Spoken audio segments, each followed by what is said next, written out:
Good.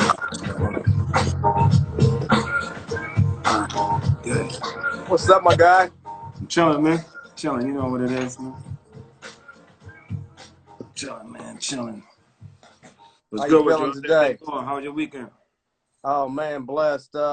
Just chilling, man. Not too much really going on. Just trying to stay safe and out of the way. How about yourself? Same. Run up and down with the family. Just move. So, just getting the house situated. It's kind of wild. We just got the Wi-Fi, and today the dude just left. You know what I mean? Oh, nice, nice. Yeah. Looks crispy. Sounds good. Yeah. That's what I was praying for. You know what I mean, Yeah. my prayers is answered. You know what I mean? Where you living out of today? What city? I'm in H-Town right now. Oh, word. Yeah. I've been that's where my wifey from. So I just had, I decided it was a good look for the kids and stuff like that. No doubt, no doubt. While everybody's logging on, can you tell us how you've been staying busy during this COVID crisis going on at the moment? Oh well, honestly, I still work. You know what I mean? I still be grinding in the nighttime. So I'm an essential. They claim I'm essential. I mean, it's just another way to hustle the people. Right. But in the meantime, I just stick to myself. My son said I'm an introvert. You know what I mean? Like he said, yeah, you act like you're a people person, but you really an introvert. I think I'm just jaded. You know, you know what I mean? So it's like I lived long enough to learn a lot of little different things. You know what I mean? Right, Peace. right. But otherwise than that, I just be with my family. Just keep the house organized. Stay in contact with my family. I got a big family. So that's like the main concern. I'm just, you know, but I actually I learned about you during these times. I just tapped into hip hop on a heavier scale, I think, and what the COVID really did was put everybody online on one Yeah, space. So absolutely. so I was able to reconnect and just get out the box. You know what I mean? Just get out the box. What do you think the new normal be once this COVID levels out? What do you think things are going to be like on a normal? The new abnormal. Yeah, the new abnormal. I mean, I I'm I'm really I'm kind of a conspiracy theorist. You know what I mean? So Right.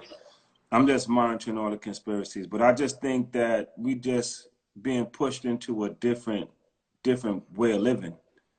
I don't think it's I think there is a disease out there. I think there is a virus out here, but I really think that it's just been a time where they want to push us forward. They want us to forget about the 90s.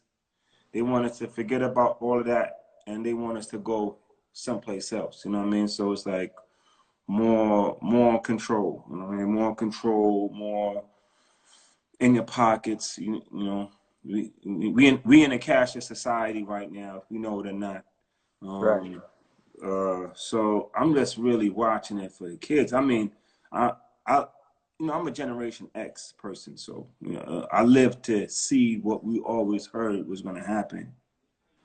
Right. Happen. You know what I mean? I'm watching it live and direct. So, besides, it's traumatizing too. It has a lot of trauma to it. But, we used to the trauma. But, I got a little girl now. My son's a soldier. So, I'm not worried about them so much as I worry about my little girl. You know what I mean? So it's like, it's crazy because I had to lay it down to my son. He's 17. I had to tell him different, like, yo, anything happen to me, your sister's responsibility. I know this is really hard for you to take right now, but, I told you this is what it got to be. You know what I mean? So it's like, it's Right. not like, yo, you wasn't told, like, yo, Pops laid it on. Because once I seen they shut down the mall, shut down the schools, I'd be like, oh, anything could come after that. So my Right. thing was just how prepared I am for the worst. That was my whole attitude, and then so we still hearing it. We still hearing it. To be honest, again, I really wanted to see like, yo, I want to see what 3 months from now is gonna look like. You know what I mean? And the creator blessed me to be here 3 months from now, so we really seeing it now. You know what I mean? Like, okay, everybody, some people. it's a lot of tension, a lot of fight. You know what I mean? Because it's like some people like, yo, we need to stay awake, and some people like, oh, let's try to go back to what it was. But it's never going to be that. You know, once you're awake, you can't go back to sleep in that kind of way. You know what I mean? What do you think this means for music? Do you think people are going to get back to the topics that matter? Are we still talking about the clubs and jewelry, the stuff that doesn't matter? Ooh, What man, do you think? that's an interesting question based upon, you know, over the weekend, the WAP, you know what I mean, the wet ass pussy song, you know, that coming out is like it's a real litmus test right there. You know what I mean? Because you know, brothers out here, people banging out the truth. But you know, the money's behind the wet ass pussy. You know what I mean? So with that being said, it's like you see, so we getting a first good test of how the people gonna react. You know, so right now it's almost like I see a little bit the females going against the males. You know, because the male like, yo, you know, you got certain brothers be like, yo, females, y'all not calling out this kind of madness. You know, so it's some controversy is already going down already. I know there's always going to be music that's going honestly, you know, tell the people what's going on because there always is music. What I says to tell us what's going on. It's just are we listening to it? How much promotion is getting marketing? How much time we have to pay attention to it? But it's always there though. You know what I mean? Right, Cause like, you know, there's a lot of beasts out here who's definitely talking the truth. It's just that certain, you know, we a lot of us is on certain platforms that's not owned by us. You know what I mean? right, right, So they're going to continue to do what they're doing. Like right now, they amped up more than ever now because everybody coming out. Oh, we know what you know. We like yo. We see what y'all doing. We know what y'all doing. Certain big boys' names is being called. You know, they like yo throw money at it because there's no turning back. You know what I mean? It's like for what they have for the plan for the population. What they have planned for the population. There's no turning back from that. And that's the part that bothers me the most, the part that we can't control, you know. right. You know, that For everybody that's joining us right now, this is History Lesson, episode 77. I am with the legendary Broadway, formerly of Strictly Roots. Thank yes, you for sir. joining me. Now I'm gonna be Strictly Roots is still alive, man. Rosh is my brother. You know what I mean? It's like we we never broke up like we broke up like that. It was just we both really real people. We love each other and it was just a lot that was going on, you know what I mean? And then, you know, and then in the future we find out like, oh, this person was saying this person was saying that, you know what I mean? And man, we really not on that type of time, you know what I mean? We Right. like we real to each other, you know what I'm saying? That's my brother from another mother. It's like so you know, we Yeah, have a disagreement, but it wasn't like, you know, Rosh never said nothing about me. I never said nothing about Rosh. You know what I mean? It's just people. You know, people be like, yeah, this, that, and the third, and create a little confusion. But right. outside of that, we not on we been real. It's like Roger, like one of the first person I ever seen with a tattoo. Before tattoos became popular, he had tats. You know what I'm saying? So it's Yeah. like he rep I, how we rep, I rep how I rep. We responsible to each other like that and to our people like that. yeah, definitely want to touch on that here in a moment. Just let's get into a little history about yourself. Can you tell us where you were born and raised?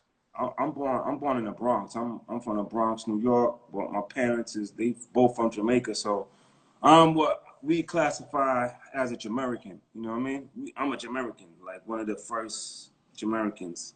You know, because it's funny, we trying to figure it out, you know, with the nationality talk. Because, you know, even with the concept of black, we don't really like the black word, although we got to use it, haze glaze. I mean, you know, we use it, but we don't really like it. So, you know, me and my peers, we in a heavy discussion, like, all right, so what do we classify ourselves as? You know what I mean? What else, Scott? I see my sisters and them. We, like I said, a little big family. You know what I mean? So No doubt. but you know, because me and my sister and them, we and my brothers, we the ones who have that conversation because we live it. So we Jamaicans, Bronx, New York. My parents is Caribbean, straight from Jamaica. You know what I mean? Can you take us back to a day in the life of Broadway as a teenager growing up in the Bronx? Oh, well, to be honest, I come from like the Valley. The Valley is a park, Hafen Park. So it's a place where we used to have jams on a Sunday. We was posse. We was crews and posses then. Um, uh, Smoking. You know, chasing chicks. We'd be fighting on Saturday. Shout out to everybody in the Northeast. We always fighting on the weekends. It's like we played football. After we played football, I used to go to like Mike Porter house, crates, turntables.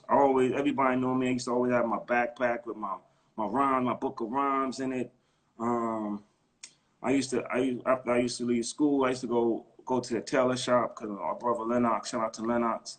He had a tailor shop uptown. It was in my father's. It was in my. At first, it was at Wacky Studio in the front of Wacky's studio, and then we branched out. So the studio was on 241st.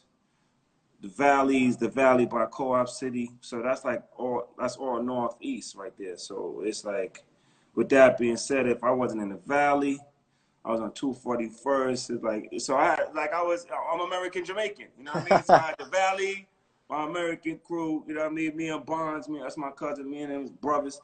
You know, be over there. If we're not in the park, we on 241st. Drinking, smoking. Because the tailor shop was a big thing. You know what I mean? We used to make clothes for everybody. So, I was exposed on that angle. Like, I come from music. My father was like a pioneer reggae producer. My brother is big in clothes. You know what I mean? You know what I mean? So it's like, I got, you know what I mean? I've kind of, I have an ill kind of connection, son. So if it wasn't beats and rhymes, smoking, DITC, forever I see you. You know what I mean? It wasn't that, writing rhymes, all depends on what era, you know what I mean? Right. Some eras you just getting it in, I was one of the first people uptown with them Radio Shack phones, you know what I mean? Hustling, Right. we was doing it all. We was independent before independent was cool, you know what I mean? Right. In a real way. So, it consists of a lot of different things, you know what I mean? To be honest with you. What was some of the biggest obstacles you had to endure as a teenager growing up in the Bronx? Oh man, coming back after I got my jaw broken, you know what I mean? My ego was really crushed, you know what I mean? Because at that time we was on top of the world, feeling untouchable. Valley boys making noise, running up and down. You know what I mean? Like I said, we love to fight, rowdy. We grew up in the wrestling era. You know what I mean? So we was really we it's like we part of everything, man. You know what I mean? It's like, so obstacles for me is my asthma, because I was a bad asthmatic at that time, but I didn't really make anybody know. I felt like it was like, Superman didn't make people know about kryptonite, you know what I mean? So asthma was one of my biggest things, I think, and then coming back after my jaw was broken, because I was hot as fire. After that, I was out of control. Right. As a teenager growing up in the Bronx, what was still some of your early influences music-wise as a teenager? All right. I don't know if Spoonie G. I don't know if you know about Spoonie G. Yeah. And there's a rapper named Shambu that my uncle used to bring at the house, and Jimmy Spicer. And the reason why I could bring it back so far is like, say for example, my uncle Leon. He introduced me to hip hop because we lived across the street from Mark the 45 King, right? My grandmother did. That was when we was in the Bronx. I didn't know Mark the 45. They were older than me, but he used to know Mark the 45 King, so he used to get tapes. So he used to play like early tapes of Shambu, and then he also used to, he bought like the DITC. I'm tripping. He bought Jimmy Spicer. Jimmy Spicer had like a Count Dracula record, and that was really big at the time. At that time we grew up hip hop, man. I mean, we was growing up with the hip hop. It's like I heard about Flash, but I never seen Flash. They was legendary. You know what I mean? You heard about Grandmaster Amelie Mel, legendary. You know what I mean? And so, but to answer your question, Spoonie G had a lot to do with it. Mel had a lot to do with it. But my real influences was like Shinehead, Shinehead, KRS, and Pooh Bah, man. To Ah, me, you know what I mean? right. And then reggae, a lot of Supercat. There's a lot of Supercat was heavy. His voice was heavy, and Major Worries and Admiral Bailey. You know, so really the sound. So I was listening to sound systems. Meantime, I was listening to hip hop. You know what I mean? So I was just incorporating everything how I felt it, you know what I mean, like in a Jamaican style. So a lot of times when I was rhyming, I was coding certain things. So when people would hear it, they'd be like, "Oh, that kid gotta have some type of Caribbean roots or background, something like that." You know what I mean? Gotcha. Being from the Bronx, what was some of the earliest memories of hip hop that you seen firsthand on the block, or maybe? The first, well, let's see, first hand, I would have to say like being in the park. You know what I mean? Being in the park where the sets used to come. They would like we'd have a stadium and a basketball court. You know, so with that being said, it's like I used to see people bring the turntables, the equipment. Used to string up the sound. What up, love? String up the sounds. And one of my biggest influences in that park was Shinehead, man. Shinehead one time came down there with a broken arm, right? He rode his bike down there. He had a broken arm. And he got on that mic and tore it up. And I'll never forget that, man. It's like, you know, and then later on I grew to know him and stuff like that. But that Right. was like amazing, you know. But it was different crews because back then it was just like neighborhood crews. You know, you had New Sounds, True Culture. Like we used to be rhyming, you know what I mean? So it was like beats of rhymes, you know, like DMC, Big Phil. Them people influenced things. And before them, right before them, was a brother named Timmy Hall who used to be in a park, you know, and you know, so those influences, like I was influenced by the music, the culture itself. Like I grew up with it, you know what I mean? It's not Right. like, you know, we had to find it, you know what I mean? So it was different, you know, but that's what I remember. Live first powerful impact Shinehead on that microphone in the Valley Park. You know what I mean? Very dope. At what point did Broadway start to take this hip hop serious and hone his craft, putting the pen to the pad? Well, I was writing rhymes since I was D on D. You know what I mean? So that was like fourth grade. Me, Cyril, Alvin. It's like so we always had crews. So I'm like I'm a youngster. Used to have my name on my shirt. Used to buy the letters and press it on. Have the leads. You know what I mean? It's like so Right. we started early. Like we in third grade, fourth grade. So my first rhyme like my name is Love D, the MC with power of MC. Like you know what I mean? So it's like that's I've been rhyming. My first actual record was a reggae record. Funny enough, you know what I mean? There's a legendary singer named Sugar Minott, you know what I mean? And he passed away, R.I.P. Sugar, right? And they called me one night. My pops they was doing the song. They called me. I was probably in the fourth grade, you know what I mean? Like in the fourth grade, fifth grade. And I got on that joint, you know what I mean? And the craziest thing was Frankie Crocker played it on WPLS. So that was like the first time, like, yo, I made a record. The first record I made played on the radio. It was with a pioneer. So that part of it was like amazing to me. You know what I mean? And then after that, that's when I knew it's like that's when I got that real thirst for it. You know what I mean? Like a vampire have a thirst for blood. I like, yo, I gotta stay on it. So with that being said, I was in the Valley. Valley always had jams. You know, Mike Porter, DMC, Big Phil. You know, first what they did was, and then I was always rhyming. Like I went to Truman High School, right? So people knew me for rhyming.